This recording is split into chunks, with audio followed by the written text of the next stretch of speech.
Guys, bad news ngayon kasi kanina merong malakas na lindol dyan sa Jensan, sa Mindanao. Magnitude 7.8. Panoorin nyo to guys, ang dami sila, kawawa ang mga tao.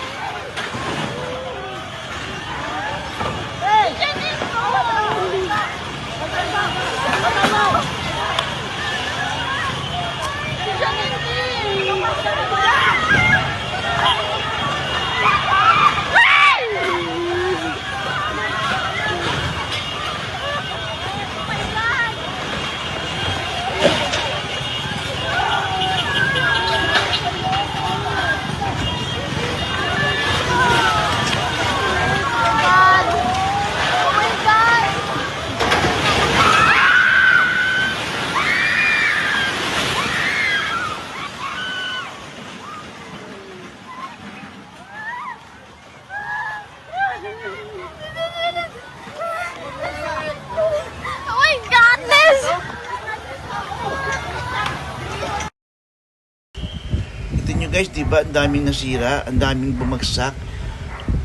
Imagine first day pa lang ng school ngayong araw, nagkaroon na agad ng sakuna na ganyan. Pasalamat lang tayo sa Diyos kasi yung mga estudyante, lahat ng tao sa school ay nasa labas kasi nga meron silang flag ceremony.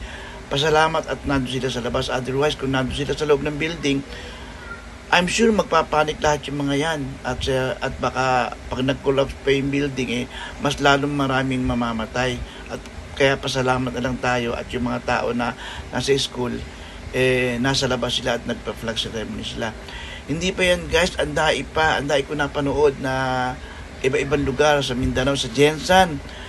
Ang daming mga tao na naglalakad, natutumba na sila, nagpapanik sila. Yung mga bahay nila, grabe kung umalog. Yung mga sasakyan sa karsada, pati yung laman ng van, sa sobrang lakas ng yugyug ng karsada, lumagpas yung mga box dun sa loob ng van. Ang dami. Kaya napaka samang balita ngayong araw. Sana guys, hindi mangyari sa atin yung ganyan lindol. Kasi di ba meron tayo tinatawag na the big one. Alam nyo, lagi ko iniisip yun Kaya lang pasalamat tayo sa Diyos at hindi tayo tinatamaan ng malaking lindol. Kaya manalangin tayo na sana wag tayo makaranas ng ganyang malakas na lindol. Yun lang guys, at sana ipagdasal natin yung mga nasalanta ng lindol.